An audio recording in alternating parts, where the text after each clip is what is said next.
So today we are going to discuss international relations questions that are asked in National Voter Agency paper. So the first questions asked by them is, they ask about how many members are in the NATO membership. So we are going to discuss when NATO formed, why NATO formed, and NATO members.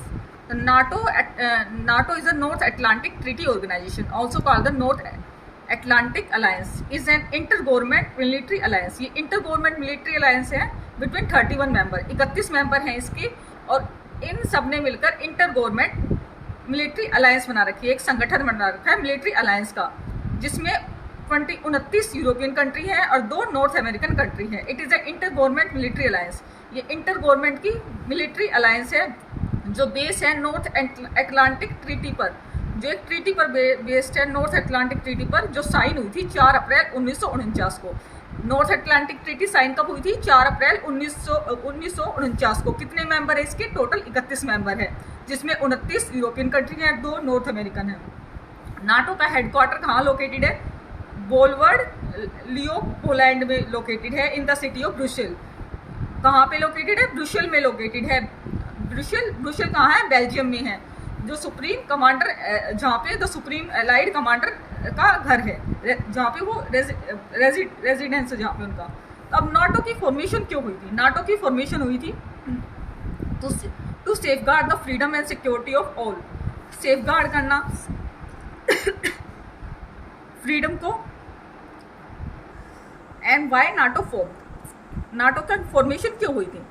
Safeguard the freedom, उनकी freedom को बनाए रखने के लिए, उनकी security को, उनकी सुरक्षा को बनाए रखने के लिए इन मेंबर ने अपना पॉलिटिकल एंड मिलिट्री मतलब पॉलिटिकली और मिलिट्री उन्होंने अपना एक संगठन बनाया था. अब नाटो के मेंबर कौन कौन से हैं? Albania, Belgium, Bulgaria, Canada, Croatia, चेक Republic, Denmark, Estonia, France, Germany, Greece, Hungary, Ireland, Italy, Latvia, Lithuania, Luxembourg, Montenegro, Netherlands, Norway, Poland. And the question asked in the exam is, we have given 4 options, and in 4 options, which one was not included in the NATO formation?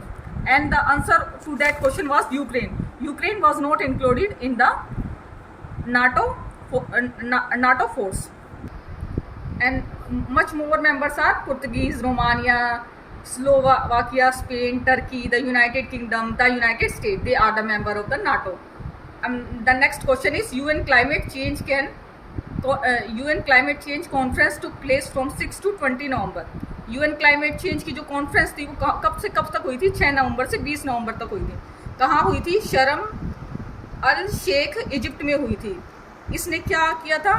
Previous मतलब ये बनाई गई थी, successfully बनाई गई थी, paving the way for future ambition, effectively tackle the global challenge. ये जो थी, जो क्लाइमेट चेंज कॉन्फ्रेंस थी, ये बनाई गई थी टैकल करने के लिए फ्यूचर में जो हमारे पास ग्लोबल चैलेंज आएंगे क्लाइमेट चेंज की वजह से. क्लाइमेट चेंज की वजह से जो हमारे इसमें इन्वायरमेंट में जो चेंजेस आएंगे, उनको इफेक्टिवली टैकल करने के लिए ग्लोबल चैलेंज, एक क्लाइमेट चेंज की एक पहल रखी गई थी.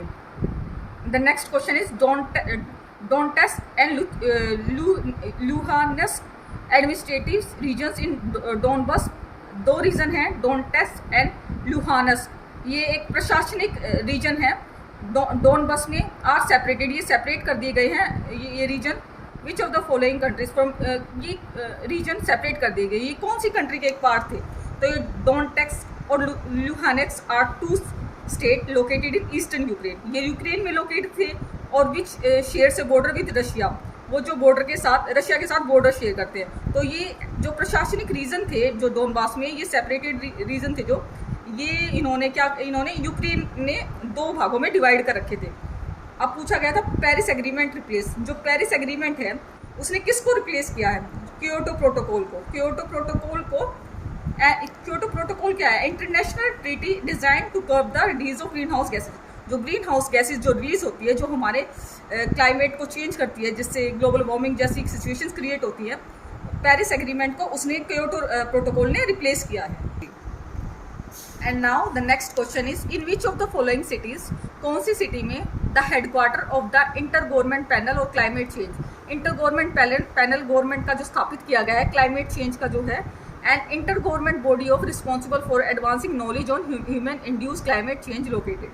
अब इन्होंने एक पैनल एस्टेब्लिश कर रखा है इंटर गवर्नमेंट का, जो क्लाइमेट चेंज को देखता है। जो इंटर गवर्नमेंट जो बॉडी बना रखी है इन्होंने, वो रिस्पॉन्सिबल किसके लिए है? वो responsible human induced climate change के लिए, जो ह्यूमन रिस्पॉन्सिबल है क्लाइमेट चेंज के लिए, उसके लिए इन्होंने इस बॉडी को बनाया है। तो ये बॉडी कहाँ लोकेटेड है जो इसको एडमिनिस्ट्रेटिव करती है?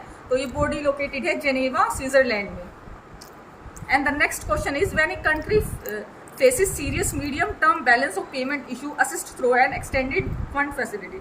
जब भी एक कंट्री सीरियस मतलब इश्यूज फेस करती है, जैसे मतलब पैसे की तंगी होना, तो वो एक सहायता प्राप्त करती है उस फंड लेके किसी भी ऑर्गेनाइजेशन। तो वो कहाँ से फंड लेती है उसका? तो इंटरनेशनल मॉनेटरी फंड से वो वहाँ से उसको सहायता प्राप्त होती है। One of the countries is listed is not a signatory to the Helsinki agreement which is it। अब कौन सी कंट्री ऐसी है जो हेलिसिंकी एग्रीमेंट में नहीं है? कौन सी कंट्री है? तो हम ये देखते हैं सबसे पहले कि हेलिसिंकी एग्रीमेंट है क्या। ये हेलिसिंकी जो एग्रीमेंट है ये क्या करता है? ये स्थापित होता है inviolably European frontiers reject any use of force or intervention in the internal affair and urge the signatory to respect human rights। ये जो है यूरोपियन कंट्रीज में जो है ये अर्ज करता है कि कोई भी इंटरवेंशन नहीं करेगा इंटरनल अफेयर्स में, कोई भी दूसरे की सीमा के इंटरनल अफेयर में उनके अंदरूनी मामलों में दखल अंदाजी नहीं करेगा, और उनको अर्ज करता है उन सिग्नेटरी को टू रिस्पेक्ट ह्यूमन राइट, की ह्यूमन राइट्स का रिस्पेक्ट किया जाए। तो इसमें इस जो हेलिसिंकी एग्रीमेंट है इसमें कौन कौन से देश है? डेनमार्क है, फिनलैंड है, द जर्मन डेमोक्रेटिक रिपब्लिक है, the federal Republic of Germany है, पोलैंड है, स्वीडन है, and the union of Soviet socialist Republic है।